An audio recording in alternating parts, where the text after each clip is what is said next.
ले तू कौन खेल ले तू कौन खेल ले तू बारू बेबी खेल फूलल बा कैसे ढोरिया के नस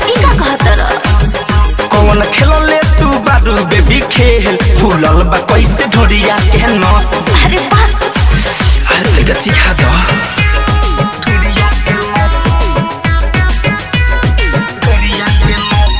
GSM रिकॉर्डिंग स्टूडियो दिल्ली।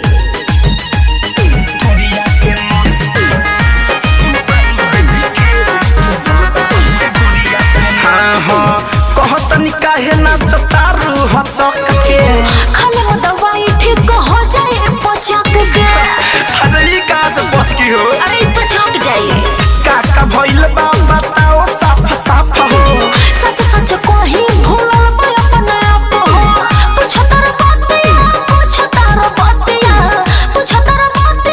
यार देख जा से समझा हो कौन खेल ले तू बारू बेबी खेल फूलल बा कैसे ढोरिया के नस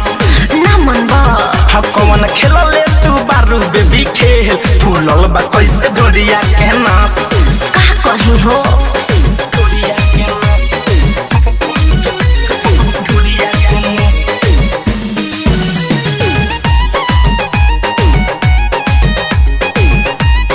ढोरिया के नस लागत कि लफारा भइल अनेर में बरजस बिहारी के पूरा गइनी फेरा में।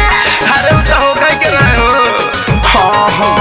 धरे को धनंजय तो करी है बाबा लहू छोड़ बे बाबू बाटे इज्जत के सवाल हो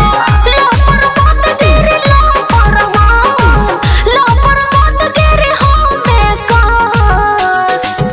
कौन खेल ले तू बारू बेबी खेल फूलल बा कैसे ढोरिया के नस कैसे बताए तू हारमोन जैसे हाँ कौन खेल ले तू बारू बेबी खेल फूलल बा कैसे ढोरिया के नस टुक ढोढ़िया के बोल का देखो तारा लहंगा के भीतरी बोल का तू निरे खतरा चुवत का हो जलेबी से कौन खेल ले तू तू बारू बेबी खेल फूलल बा कैसे ढोरिया के नस इका कहतरा हाँ कौन खेल ले तू बारू बेबी खेल फूलल बा कैसे ढोरिया के नस चुप रहा मौका देख के बता।